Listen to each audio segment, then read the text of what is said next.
It didn't take long in the 2022 Formula 1 season for everyone to realise that the Mercedes W13 was not the finest silver arrows. The car started the season a long way behind pace setters Ferrari and Red Bull and required some luck to get anywhere near the podium in the early rounds. Mercedes' struggles have caused some to suggest that this is the first time Lewis Hamilton has not had the fastest car in Formula 1. This is clearly nonsense. There are actually several times that Hamilton hasn't had the fastest car across a Formula 1 season, but perhaps the most famous comes from his time at McLaren. This is a short view back to the past when Lewis Hamilton had a rubbish Formula 1 car. Gentlemen, a short view back to the past.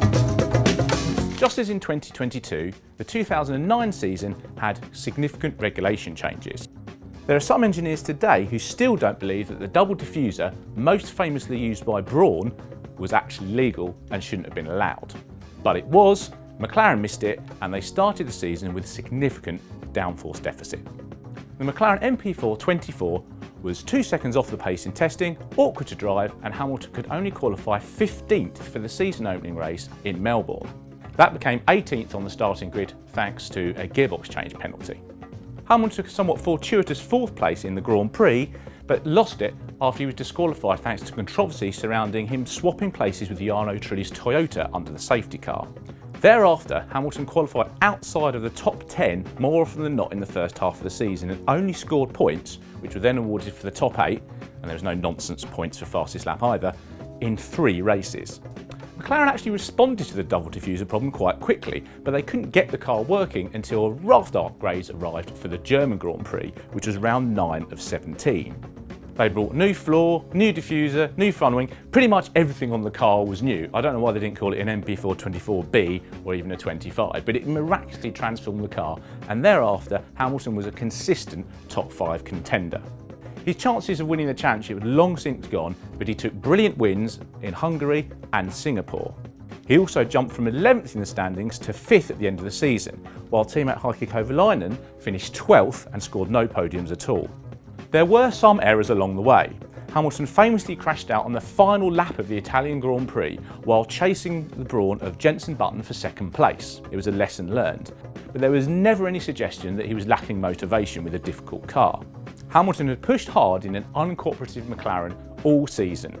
He had pulled out results when they were there to be taken, he didn't complain, and he helped push the car along. He also learned a lot.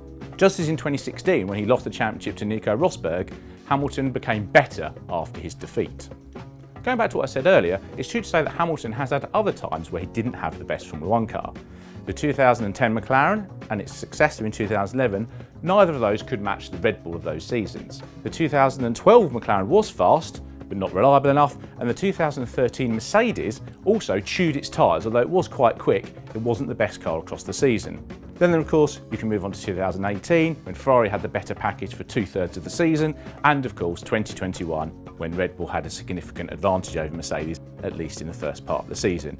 But really, it's the 2009 McLaren that proves Lewis Hamilton can perform in a bad car and is something to mention to those people that say he's never had a bad one. None of this means, of course, that Hamilton and Mercedes will be able to turn things around in 2022. And of course, Lewis has to deal with a very rap, hungry and young teammate in George Russell. But hopefully this video has acted as a little reminder that Hamilton has indeed often not had the best car in Formula 1 and has been able to press on and eventually win races in cars that not many other drivers would. If you like this video, please remember to click the like button and subscribe, and do let us know if there are any motorsport tales you'd like us to take a look at a short view back to the past. And also look for other great videos on Motorsport TV.